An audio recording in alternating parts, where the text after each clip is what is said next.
Hello friends, welcome to जागृति institute. दोस्तों, आज हम लोग क्लास 10th का एनसीईआरटी मैथ बुक से प्रश्नावली 3.3 के प्रश्न नंबर 3 का चौथा क्वेश्चन को देखेंगे। ठीक है, अगर मेरा वीडियो पसंद आएगा तो आप लाइक, शेयर और सब्सक्राइब जरूर करिएगा। चलिए वीडियो को शुरू करते हैं। देखिए दोस्त, क्वेश्चन में क्या दिया है। यहाँ पर क्वेश्चन में बोला गया है, एक नगर में टैक्सी के भाड़े में एक नियत भाड़े के अतिरिक्त चली गई दूरी पर भाड़ा सम्मिलित किया जाता है।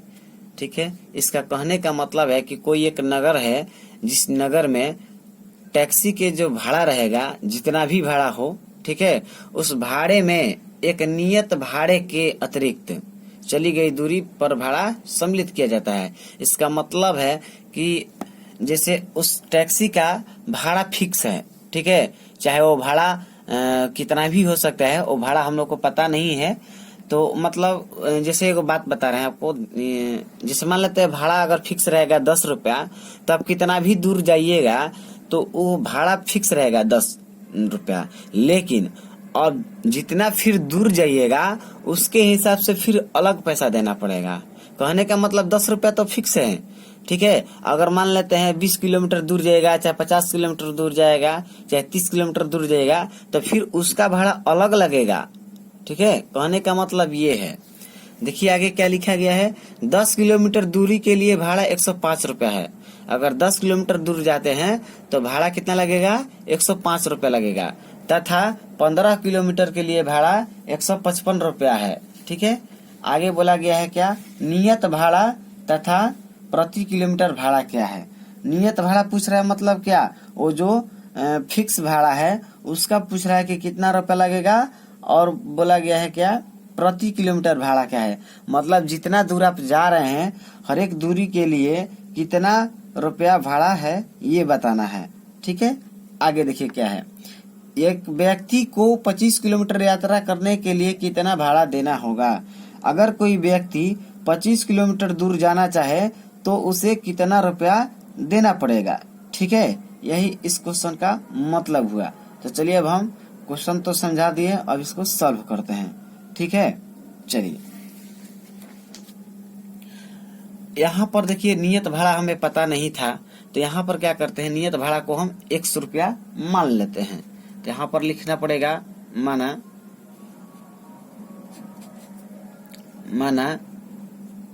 टैक्सी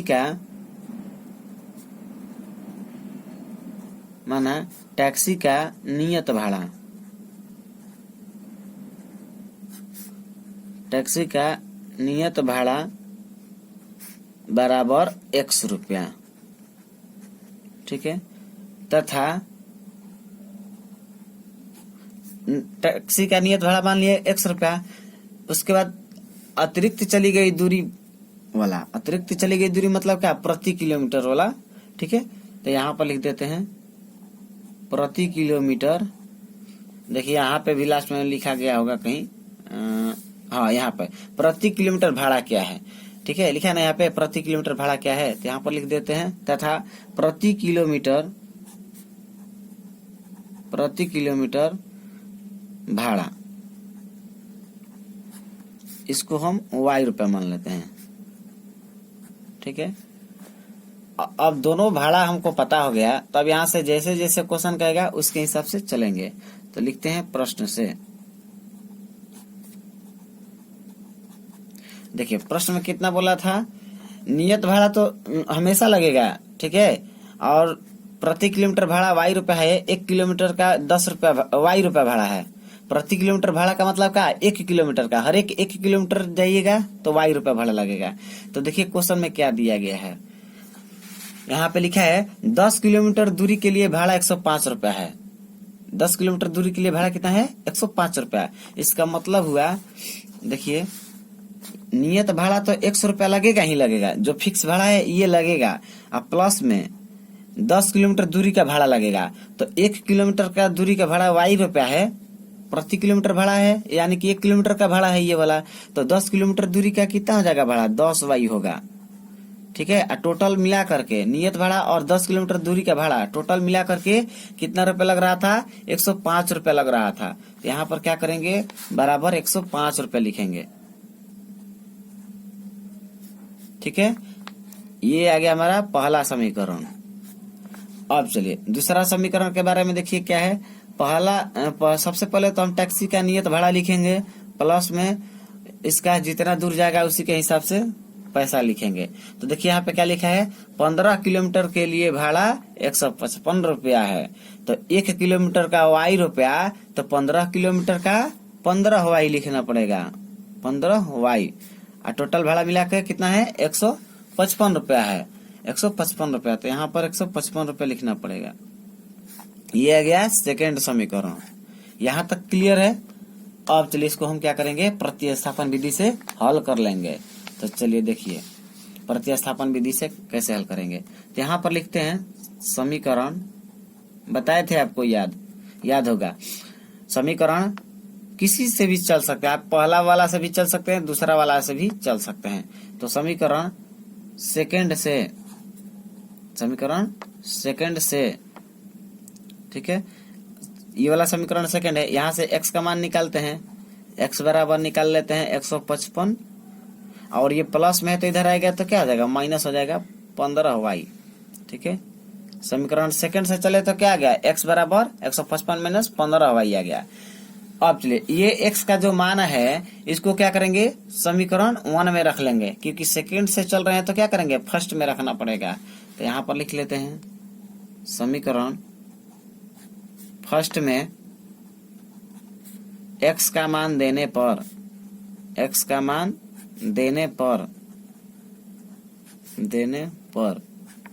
चलिए समीकरण फर्स्ट ये वाला है, तो पहले समीकरण को उतार लेते हैं। x प्लस 10y बराबर 105। x का मान कितना है दोस्त, 155 माइनस 15y। ये x का जगह पे इतना है। अब x का जगह पे लिख लिए प्लस 10y है, तो 10y उतार लेते हैं, बराबर 105। अब देखिएगा यहाँ पर क्या है, माइनस 15y, यहाँ पे प्लस 10y। तो माइनस और प्लस, माइनस प्लस माइनस, यानी कि घटाना है।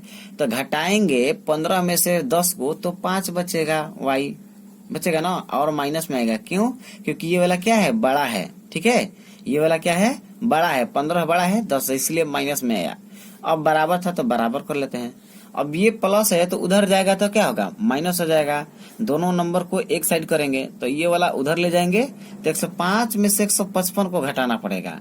ठीक है, तो 105 में से जब 55 घटाएंगे तो 105 में से 55 नहीं दोस्त, यहाँ पर 105 में से 155 घटेगा तो माइनस में आएगा, क्योंकि छोटा में से बड़ा घटेगा तो माइनस में आएगा। तो माइनस का चिन्ह लिख लेते हैं। और कितना बचेगा नंबर में, तो 55 में से आप 5 घटा दीजिए, यानी कि 50 बचेगा। और ये 100 तो सीधा है, तो कितना बचेगा, माइनस 50 बचेगा। और देखिए ये माइनस माइनस कैंसिल हो जाएगा, कट जाएगा। और ये 5 से भी 50 क्या होगा, कट जाएगा। कितने बार में, 10 बार में।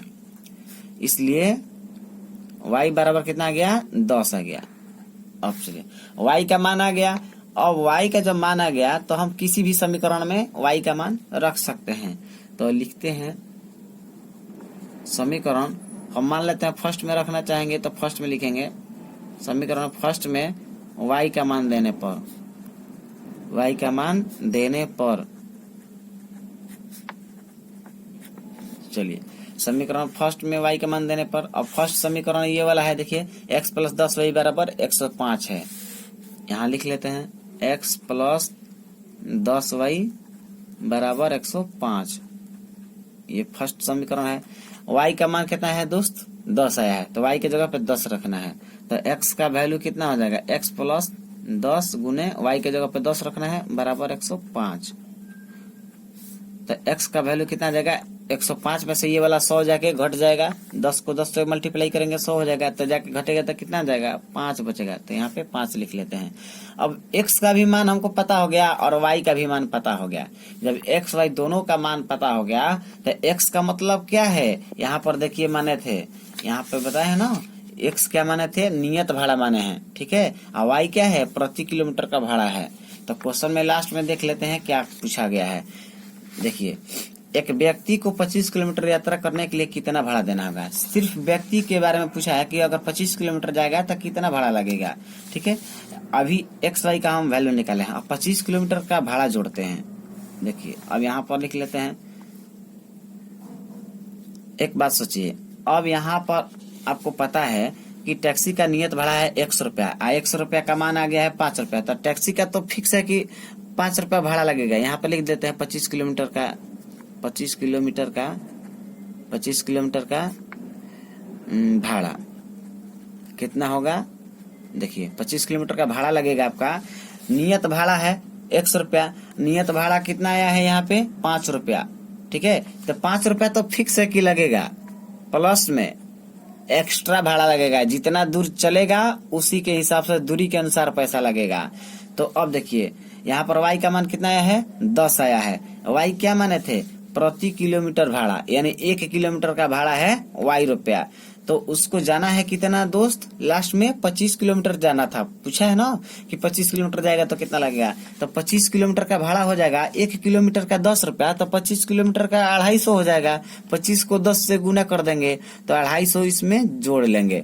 तो 25 250 और ये 5 कितना हो जाएगा, 255 रुपया इस क्वेश्चन का आंसर हो जाएगा। तो ये समझ गए होंगे कि 250 कहाँ से हम लाए हैं।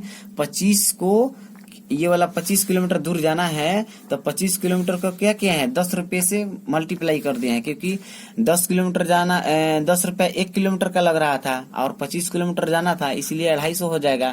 तो 250 में ये वाला नियत भाड़ा जोड़ देंगे तो 255 रुपया इस क्वेश्चन का आंसर हो गया।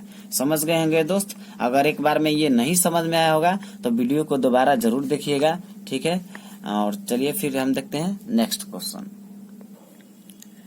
देखिए दोस्त, यहाँ पर क्वेश्चन नंबर 3 का 5वां में दिया है, यदि किसी भिन्न के अंश और हर दोनों में 2 जोड़ दिया जाए तो वह 9/11 हो जाती है। यदि अंश और हर दोनों में 3 जोड़ दिया जाए तो वह 5/6 हो जाती है। वह भिन्न ज्ञात कीजिए। देखिए, सबसे क्वेश्चन में पहले क्या बोला गया है, भिन्न के बारे में। भिन्न किसको कहते हैं, अंश और हर को भिन्न कहते हैं, ठीक है। अगर कोई चीज ऊपर रहेगा और नीचे रहेगा उसको क्या कहेंगे, भिन्न कहेंगे। जैसे एक एग्जांपल से आपको हम समझा देते हैं, देखिएगा। जैसे मान लेते हैं इस तरह का लिखा है x/y, ये क्या कहलाएगा, भिन्न कहलाएगा। क्यों, क्योंकि ऊपर वाला क्या है, अंश का काम कर रहा है और नीचे वाला हर का काम कर रहा है। यानी अंश और हर को, यानी अंश बटे हर को हम क्या कहेंगे, भिन्न कहेंगे। समझ गए। p/q हो गया, कुछ भी लिखा रहेगा, ठीक है। s/t लिखा रहेगा, ये सब क्या है, भिन्न है, ठीक है। 3/7 है मान लेते हैं, चाहे 8/9, ये सब क्या है, भिन्न है। तो ये तो नंबर में पता है, तो ये तो नंबर में नहीं ना है। उसी तरह से अब आपको यहाँ पे क्वेश्चन में दिया गया है। देखिए क्या बोला है, किसी भिन्न के अंश और हर दोनों में 2 जोड़ दिया जाएगा तो वह 9/11 होगा। तो अब अंश कितना है, हर कितना है, ये तो पता नहीं है, उसके लिए मानना पड़ेगा। तो यहाँ पर हम लिख लेते हैं माना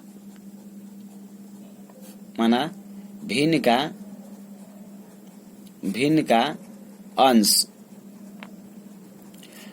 बराबर x तथा हर बराबर y है, ठीक है। अंश और हर दोनों को मान लिए। अब लिखते हैं प्रश्न से, प्रश्न के प्रथम शर्त से, प्रश्न के प्रथम शर्त से देखिए 2 कंडीशन दिया है, तो पहला शर्त से लिखते हैं। क्या दिया है, अंश और हर प्रत्येक में 2 जोड़ दिया जाए। तो अंश में 2 जोड़ दिए और हर में कितना जोड़ना है, 2 जोड़ दिए। दोनों में 2 जोड़ना था। अंश हो गया ये वाला हर हो गया, ये बटा है, तभी तो अंश बटा हर भिन्न कहलाएगा। क्वेश्चन में यही ना बोला था, भिन्न के अंश और हर दोनों में 2 जोड़ दिया जाए। तो ये अंश हो गया, ये हर हो गया, ये बटा है, तभी तो अंश बटा हर को क्या कहेंगे, भिन्न कहेंगे। और दोनों में 2 जोड़ना है तो 2 जोड़ दिए। जब 2 जोड़ दिया जाएगा तो कितना होगा, 9/11 होगा। इसका मतलब है कि इसका जो मान आएगा 9/11 के बराबर आएगा। समझ गए, क्लियर। चलिए अब इसको हल कर लेते हैं कितना आएगा, उसके बाद हम सेकंड वाला को हल करेंगे। तो इसको अगर हल करेंगे तो देखिए 11 को x से मल्टीप्लाई करेंगे तो कितना होगा, 11x होगा, प्लस का चिन्ह है तो प्लस, 11 को 2 से गुना करेंगे तो 11 दूनी 22 होगा, बराबर का चिन्ह है तो बराबर का चिन्ह। y को 9 से गुना करेंगे तो कितना होगा, 9y हो जाएगा, प्लस का चिन्ह है तो प्लस का चिन्ह। 2 को 9 से गुना करेंगे तो कितना होगा, 18 हो जाएगा। ठीक है, अब यहाँ देखिए 11x, ये प्लस है तो इधर आ जाएगा तो क्या होगा, -9y, बराबर का चिन्ह है तो बराबर का चिन्ह। 18 में से 22 को घटा देंगे, ये प्लस है तो उधर जाएगा तो क्या होगा, माइनस हो जाएगा। तो 18 में से 22 चला जाएगा तो क्या होगा, -4 हो जाएगा। ठीक है, ये आ गया हमारा पहला समीकरण। अब चलिए दूसरा देखते हैं क्या दिया है, यहां लिखते हैं दूसरे शर्त से, दूसरे शर्त से पहले अंश और हर लिख लेते हैं। अब उसके बाद क्या बोला है दूसरे शर्त में, यदि अंश और हर दोनों में कितना 3 जोड़ दिया जाता है तो वह 5/6 हो जाती है। चलिए अंश और हर प्रत्येक में 3 जोड़ना है तो 5/6 हो जाती है। 3 जोड़ देते हैं तो कितना हो जाता है, 5/6 होता है। 5/6 लिख दिए। अब इसको हल कर लेते हैं। देखिए 6 को x से गुना करेंगे 6x, प्लस 6 को 3 से गुना करेंगे 18, बराबर तो बराबर, 5 को y से करेंगे तो 5y, प्लस 5 को 3 से करेंगे तो 5 दिया 15। ठीक है, अब 6x माइनस ये वाला है प्लस में तो माइनस में आ जाएगा, कितना 5y, बराबर 15 में से 18 को घटाना है तो क्या होगा, माइनस में आ जाएगा 3। ये आ गया सेकेंड समीकरण। अब लिखना पड़ेगा समीकरण, जब दोनों जान गए तो हम किसी से भी चल सकते हैं। तो समीकरण हम फर्स्ट से चल रहे हैं, समीकरण फर्स्ट से, समीकरण फर्स्ट ये वाला है। देखिए यहाँ से हम x का मान निकाल लेते हैं। ठीक है, x का मान निकालेंगे, पहले यहाँ पे लिख लेते हैं एक बार, 11x माइनस 9y बराबर कितना दिया है, -4। यही समीकरण फर्स्ट है। देखिए तो इसको हम क्या करते हैं, x का मान निकालना चाहेगा तो ये वाला को हम इधर रख लेते हैं। x का मान हमको निकालना है तो क्या करेंगे, इसको इसी साइड रखेंगे, बराबर है तो बराबर, -4, और ये माइनस है तो उधर जाएगा तो क्या हो जाएगा, प्लस में हो जाएगा। तो प्लस में लिख लेते हैं 9y। ठीक है, अब यहाँ पर देखिए यहाँ से क्या करेंगे, x का मान निकालेंगे तो -4 प्लस 9y बटे में 11 कर देंगे। क्यों बटे में किए 11 को, क्योंकि गुना में था तो भागा में कर दिए। ठीक है दोस्त, हम अगर चाहते तो हम यहाँ भी कर सकते थे, लेकिन एक बार यहाँ पे समीकरण को दर्शा दिए हैं। ठीक है, अब देखिए समीकरण को दर्शाना जरूरी है, इसीलिए हम समीकरण के रूप में यहाँ पे लिख दिए। अब x का जब मान आ गया तब इस x का मान को क्या करेंगे, समीकरण सेकेंड में रखेंगे। क्यों, क्योंकि देखिए हम फर्स्ट से चले हैं, तो लिख देते हैं समीकरण सेकेंड में। समीकरण सेकेंड में x का मान देने पर, x का मान देने पर, चलिए समीकरण सेकेंड ये वाला है 6x माइनस 5y बराबर -3। ठीक है, तो यहाँ पे लिख लेते हैं 6x माइनस 5y बराबर -3। अब देखिए यहाँ पे 6 है तो 6 लिखते हैं। अब x है, x के जगह पे क्या लिखना है दोस्त, -4y, -4 प्लस 9y बट्टे में कितना लिखना है, 11 लिखना है, तो 11 लिख दिए। अब देखिए यहाँ पर क्या है, -5y बराबर -3। अब इसको हल कर लेंगे और हमारा आंसर आ जाएगा। देखिए यहाँ से हल करते हैं, 6 को 4 से गुना करेंगे तो कितना हो जाएगा, -24 आएगा, तो -24 लिखते हैं। ठीक है, अब यहाँ पर देखिए प्लस है तो यहाँ पे प्लस हो जाएगा। 9 को 6 से गुना करेंगे तो 9 छक्का 54, और y इसमें लगा है तो y लगा लेते हैं, बटे में कितना है 11, और ये -5y बराबर कितना है, -3। ठीक है, अब देखिए यहाँ पर क्या होगा, फिर बटे का घटा होगा, ये वाला दोनों एक साथ में है। ठीक है, तो बटा का जब घटाव करेंगे यहाँ पे तो क्या हो जाएगा, -24 प्लस 54y, ये तो सेम 54 है दोस्त, 54y, ये तो ज्यों का त्यों रहेगा ये वाला, ठीक है। अब माइनस है तो फिर माइनस लगेगा। अब 11 को 5 से डायरेक्ट गुना करेंगे तो 11 पचे 55y, ठीक है। बराबर का चिन्ह है तो बराबर का चिन्ह। अब इस 11 को इससे मल्टीप्लाई कर देंगे, ये सब बताया हुआ है हमारा, ठीक है। पीछे वाला वीडियो देखिएगा, सब बात समझ में आएगा कि ऐसे क्यों कर रहे हैं, हम जल्दीबाजी के लिए कर रहे हैं, ठीक है। 11 को 3 से गुना कर दीजिएगा, 11 तिया 33 माइनस में आ जाएगा। ऐसे लिखिएगा तो कोई गलती नहीं काटेगा दोस्त, ठीक है। अब देखिए यहाँ से हम क्या करेंगे, देखिए ये 54y है और यहाँ पे 55y है, तो ये प्लस है और ये माइनस है, तो प्लस माइनस क्या होता है, माइनस, यानी घटाना होता है। तो 55 घटेगा 54 में से, तो ये तो बड़ा घट रहा है, जब बड़ा वाला घटेगा छोटा में से तो क्या होता है, माइनस में आता है। तो 55 में सब 54 को घटा देंगे तो 1 बचेगा, यानी यहाँ पे केवल y लिखेंगे, एक y नहीं लिखेंगे, ठीक है। तो यहाँ पर अब क्या करेंगे, बराबर, जब भी एक y बचता है, चाहे एक x होता है, तो उसको क्या लिखते हैं दोस्त, केवल x लिख देते हैं। जैसे मान लेते हैं 5x में से 4x घटाना होगा, तो आप क्या लिखेंगे, इसको एक x नहीं लिखेंगे, केवल x लिखेंगे, ठीक है। उसी तरह से 5y में से मान लेते हैं 4y घटाना होगा, तो क्या लिखेंगे, 1y लिखेंगे, ऐसे केवल। यहाँ पे एक लिखना जरूरी नहीं है, समझ गए। चलिए अब यहाँ पर देखिए -y बचा, बराबर, यहाँ पे देखिए -33 और ये माइनस में है, तो ये तो माइनस उधर जाएगा तो क्या होगा, प्लस होगा। जब ये प्लस हो जाएगा तो क्या हो जाएगा, देखिए ये वाला माइनस है तो उधर जाएगा प्लस होगा, ठीक है। तो माइनस और प्लस क्या होगा, माइनस, यानी घटाना है। तो 33 में से 24 को घटाएंगे, ठीक है। 33 में से क्या कर देंगे, 24 को घटा देंगे, तो कितना बचेगा, 24 36 3 33, यानी कि 9 बचेगा, ठीक है। अब देखिएगा तो ये तो 9 आएगा, क्या आएगा, माइनस में आ जाएगा, क्योंकि ये माइनस में था ना, इसीलिए माइनस में आ जाएगा। बड़ा वाला नंबर क्या है, माइनस में, ये तो छोटा है 24, इसीलिए माइनस में है। अब माइनस को दोनों तरफ से काट लेते हैं, तो y का वैल्यू पता हो गया 9। अब y का मान किसी भी समीकरण में हम रख सकते हैं, ठीक है। तो इसको हम लिखते हैं समीकरण फर्स्ट में y का मान देने पर, समीकरण फर्स्ट में y का मान देते हैं। तो समीकरण फर्स्ट कौन है, देखिए यहाँ पे लिखे हैं 11x माइनस 9y बराबर -4, समीकरण 1 है, ठीक है। तो यहाँ पर 11x माइनस 9y बराबर -4 को पहले उतार लेते हैं, 11x माइनस 9y बराबर -4, यही समीकरण फर्स्ट है। इसमें y का मान रखना है, y का मान कितना है, 9 आया है, तो यहाँ पे 11x माइनस 9 गुने 9 बराबर -4, 11x बराबर -4, माइनस ये कितना है तो इधर आएगा तो क्या हो जाएगा, प्लस हो जाएगा, 81 होगा, 9 81।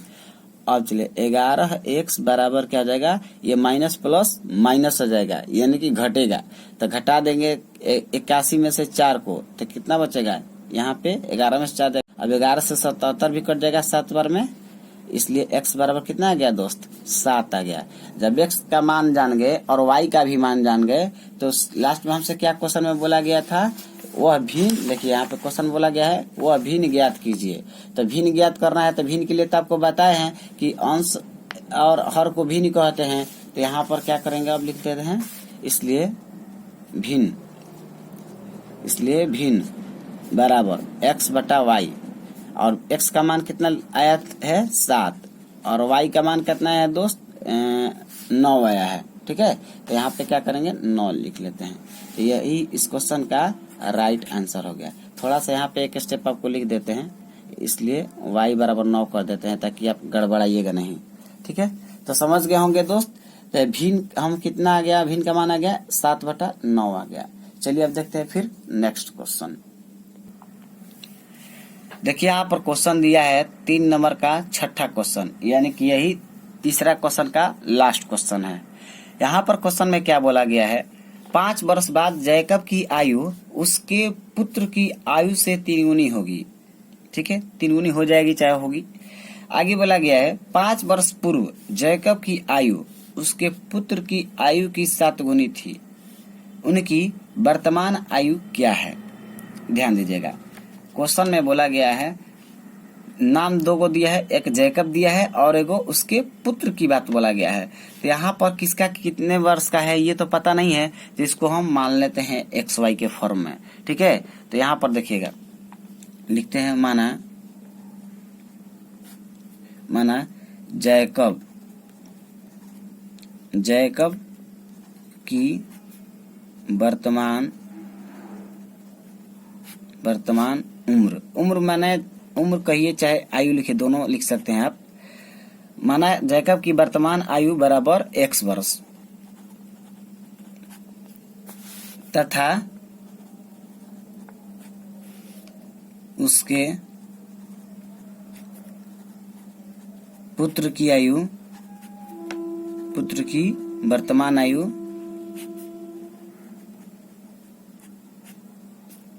y वर्ष। अब दोनों का हम मान लिए। अब ध्यान दीजिएगा, जैसे क्वेश्चन में कहेगा उसके हिसाब से चलेंगे। लिख देते हैं प्रश्न से, क्या क्वेश्चन में बोला गया है कि 5 वर्ष बाद जैकब की आयु। तो आप एक बात सोचिएगा, जैकब की आयु जो है वर्तमान में x वर्ष है, तो 5 साल बाद कहेगा तो क्या करेंगे, इसमें 5 जोड़ना पड़ेगा। क्योंकि आप एक बात सोचिएगा, अगर मान लेते हैं आपका उम्र अभी मान लेते हैं 15 साल है, अभी मान लेते हैं आपका उम्र 15 साल है, 5 साल बाद आप कितने साल का हो जाएगा, आप कहिएगा ना कि 20 साल का। तो 20 साल का आप कब होइएगा, जब आप इसमें 5 ऐड करिएगा। ठीक है, समझ रहे हैं मेरे बात को। अगर यही 5 साल पहले कहता तो 15 में से 5 माइनस करके हम 10 वर्ष बताते, यही ना कहिएगा। उसी तरह से यहाँ पर देखिए, आप वर्तमान आयु जैकब का जान रहे हैं x वर्ष, और यहाँ पे क्या बोला है 5 साल बाद का बात बोला है ना 5 साल बाद। तो 5 साल बाद बोला है, तो इसमें क्या करेंगे 5 ऐड कर देना पड़ेगा, यानी कि x + 5 होगा। ठीक है, इसका जैकब वाला कितना हो जाएगा 5 साल बाद x + 5 हो जाएगा। देखिए क्वेश्चन में क्या बोला गया है, 5 वर्ष बाद जैकब की आयु, तो जैकब का आयु 5 साल बाद इतना हो जाएगा, उसके पुत्र की आयु से 3 गुनी हो जाएगी। अब उसका पुत्र देखना है कि कितना हो जाएगा, तो पुत्र तो y साल का है, तो y साल का लिख लेते हैं, लेकिन ये वर्तमान में है। और 5 साल बाद ये कितने हो जाएगा, ये हो जाएगा y + 5 साल का। समझ गए, 5 साल बाद पुत्र इतने साल का होगा और जैकब इतने साल का होगा। समझ रहे हैं ना मेरे बात को। अब क्वेश्चन में क्या बोला गया था, वो कंडीशन दिया है कि 5 साल बाद जैकब की आयु उसके पुत्र की आयु से 3 गुनी हो जाएगी। ठीक है, कौन 3 गुना होगा, जैकब 3 गुना होगा। तो ये वाला जब 3 गुना है तो इसमें हम 3 से गुना कर लेंगे। क्यों गुना करेंगे अब बताते हैं, ध्यान दीजिएगा। मान लेते हैं यहाँ पे 8 है, यहाँ पर 4 है, ये इससे दुगुना है ना। जब ये वाला इससे दुगुना है तो इसमें अगर हम 2 से गुना कर देंगे तो हम कह सकते हैं कि दोनों बराबर हो जाएगा, नहीं हो जाएगा। इसमें ये वाला दुगुना है तो इसमें दुगुना करना पड़ेगा। अगर मान लेते इसी चीज को हम घुमा करके ऐसे लिख देते, अब ये वाला दुगुना है तो इसमें 2 से गुना करना पड़ेगा, तब बराबर होगा। मतलब मेरा कहने का ये है कि अगर इधर वाला दुगुना चाहे 3 गुना चाहे 4 गुना चाहे ज्यादा कम रहेगा तो इधर आपको 2 गुना 3 गुना चाहे कम बेसी करना पड़ेगा। ठीक है, अगर इधर रहेगा तो उधर कर, इस तरह से होता है। तो अब आइए यहाँ पर देखिए क्या बोला है, जैकब का 5 साल बाद का जो उम्र है 3 गुना हो जा रहा है उसके पुत्र से। तो पुत्र वाला तो ये है, तो इससे ये वाला 3 गुना हो रहा है। जब जैकब वाला 3 गुना हो रहा है तो हम इसमें 3 से गुना करेंगे। तो 3 से गुना करने के लिए क्या करेंगे, डायरेक्ट यहाँ पर 3 ऐसे नहीं करेंगे, ब्रैकेट में घेर के तब 3 लिखेंगे। ठीक है, ब्रैकेट में घेर के 3 लिख देंगे। नहीं तो अगर ब्रैकेट में नहीं घेरिएगा, अगर आप ऐसे लिख दीजिएगा y + 5 था, इसमें 3 गुना करिएगा, ऐसे करिएगा तो ये गलत हो जाएगा। समझ गए, 3 गुना है तो इसका मतलब ये जो है ना, ये पूरे में 3 से गुना करेंगे। ठीक है, अब आइए यहाँ पे बराबर कर लेते हैं, क्योंकि 3 से गुना कर दिए तो इसके बराबर हो गए ये वाला। अब इसको हम हल कर लेते हैं कितना आ रहा है, उसके बाद फिर आगे चलेंगे। तो देखिए दोस्त, x + 5 बराबर y को 3 से गुना करेंगे तो कितना होगा 3y प्लस 5 को 3 से गुना करेंगे तो कितना होगा 15 हो जाएगा। अब देखिए यहाँ से हम x का मान निकाल सकते हैं। ठीक है, तो हम सबसे पहले ऐसे समीकरण को दर्शा लेते हैं। तो x और ये प्लस है तो क्या हो जाएगा माइनस आ जाएगा 3y बराबर 15 में से ये 5 चला जाएगा, क्योंकि प्लस है तो माइनस में जाएगा, तो 15 में से 5 जाएगा तो कितना हो जाएगा 10 हो जाएगा। ये हो गया हमारा पहला समीकरण। ठीक है, अब चलते हैं फिर आगे क्या बोला गया है। देखिए 5 वर्ष पूर्व जैकब की आयु उसके पुत्र की आयु की 7 गुनी थी। अब एगो ये भी बात बोला है 5 साल पहले का, तो अब लिखते हैं पुनः प्रश्न से क्या बोला है, 5 साल पहले बोला है। तो x वर्ष का है जैकब का, तो 5 साल पहले जाना है तो क्या करेंगे, घटाना पड़ेगा। आपको बताया था ना 5 साल पहले जाना है तो घटाना पड़ेगा। ये जैकब वाला हो गया और उसका पुत्र वाला y साल का है, तो इसमें से क्या करना पड़ेगा, फिर 5 घटाना पड़ेगा, क्योंकि ये भी 5 साल पहले, इसका भी और इसका भी दोनों का बात बोला है 5 साल पहले का, इसलिए 5 साल ये भी घटेगा, 5 साल ये भी घटेगा। समझ गए। अब चलिए क्या बोला गया है, 5 साल, देखिए यहाँ पे लिखा गया 5 वर्ष पूर्व जैकब की आयु उसके पुत्र की आयु की 7 गुनी थी। ठीक है, 5 साल पहले उसका क्या था, उसके पुत्र की आयु का 7 गुना था। कौन 7 गुना था, जैकब वाला। तो जैकब वाला जब ये 7 गुना है, ये 7 गुना है, तो इसमें हम 7 से गुना करेंगे। तो इसको 7 से गुना करने के लिए क्या करेंगे, ब्रैकेट में ऐसे घेर लेंगे, 7 से गुना कर लेंगे और दोनों को हम बराबर कह सकते हैं। अब समझ में आया होगा बढ़िया से। चलिए यहाँ पर x है -5 बराबर, इधर वाला को गुना करेंगे तो कितना होगा, 7y -35 हो जाएगा। x -7y बराबर, अब अंक वाला को अंक तरफ करेंगे तो ये माइनस है तो उधर जाएगा तो क्या होगा, प्लस हो जाएगा। तो -35 और ये +5 कितना हो जाएगा, -30 हो जाएगा, यानी -30 हो जाएगा। ये आ गया हमारा सेकंड समीकरण। अब दोनों समीकरण के बारे में हम जानेंगे, पहला समीकरण और दूसरा समीकरण। तो हम यहाँ से x का मान निकाल लेते हैं। तो लिखते हैं समीकरण 1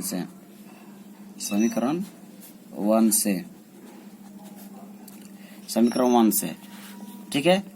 x का मान यहाँ से समीकरण 1 से निकालते हैं। तो x का मान निकालेंगे तो क्या हो जाएगा दोस्त, ये 10 है तो 10, और ये माइनस है तो इधर आ जाएगा, क्या होगा, प्लस हो जाएगा। तो +3y लिखते हैं। समझ गए, x का मान इतना आ गया। अब ये x का जो मान है समीकरण सेकंड में भर देंगे। तो यहाँ पर लिखेंगे समीकरण सेकंड में x का मान देने पर,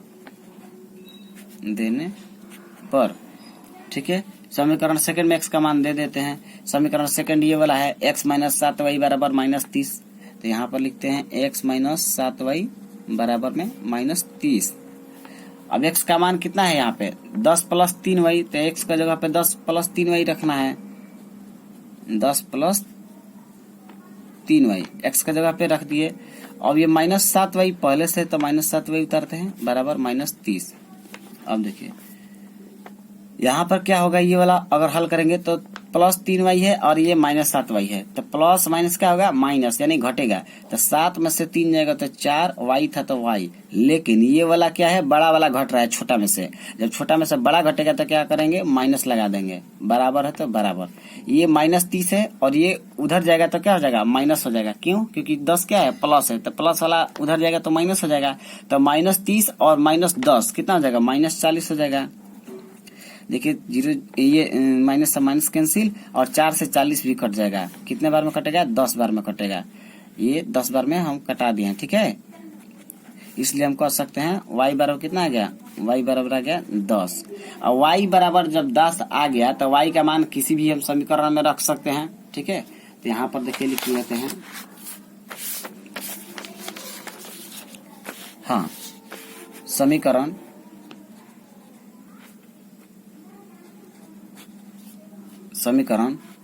फर्स्ट में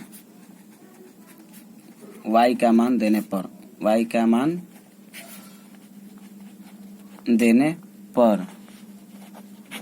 ठीक है।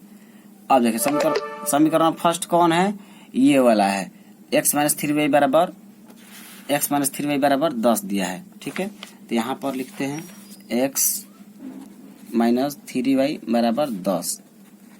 x जो कहते हैं उतारेंगे, -3 गुना y का मान कितना आया था, 10 आया था। देखिए यहाँ पे y का मान कितना है, 10 है ना। तो y का मान 10 आया है तो 10 यहाँ पे रख लेते हैं, y के जगह पे 10 रख लिए बराबर, ये 10 पहले से है। तो यहाँ से x बराबर कितना आ जाएगा, ये 10 और ये -30 है तो इधर आ गया तो क्या होगा, +30 हो जाएगा। तो x बराबर कितना आ गया, 40 आ गया। x का मान 40 आ गया और y का मान कितना आया था, 10 आया था। ठीक है, दोनों का वैल्यू हम जान गए। जब दोनों का जान गए तो अब लास्ट में देखते हैं कि पूछा क्या है क्वेश्चन में। ठीक है, तो देखिए क्वेश्चन में ये बात पूछा गया है, उनकी वर्तमान आयु क्या है, यही पूछा है। देखिए क्वेश्चन में क्या बोला गया है, उनकी वर्तमान आयु क्या है। तो वर्तमान आयु क्या है मतलब का, जैकब वाला और उसके पुत्र वाला बताना है। तो आपको तो यहाँ पे बताए थे ना, जैकब के वर्तमान आयु माने हैं और उसका पुत्र का भी माने हैं। ठीक है, तो यहाँ पर देखिए अब लिखेंगे अतः जैकब की आयु, जैकब की वर्तमान आयु बराबर, जैकब वाला को x माने थे और x का मान कितना है, 40 है। तो यहाँ पे 40 वर्ष कहेंगे, 40 वर्ष का जैकब, ये आंसर हो गया जैकब वाला का। और पुत्र वाला का निकालेंगे तो पुत्र की वर्तमान आयु बराबर y माने थे और y का मान कितना आया था, 10 आया था। तो ये 10 वर्ष का हो गया। यही इस क्वेश्चन का राइट आंसर हो गया। तो समझ गए दोस्त, यही इस वीडियो का लास्ट क्वेश्चन था। अगर दोस्त मेरा वीडियो पसंद आया हो तो आप लाइक, शेयर और सब्सक्राइब जरूर करें। चलिए मिलेंगे फिर हम अगले वीडियो में, तब तक इतना ही। थैंक यू, धन्यवाद।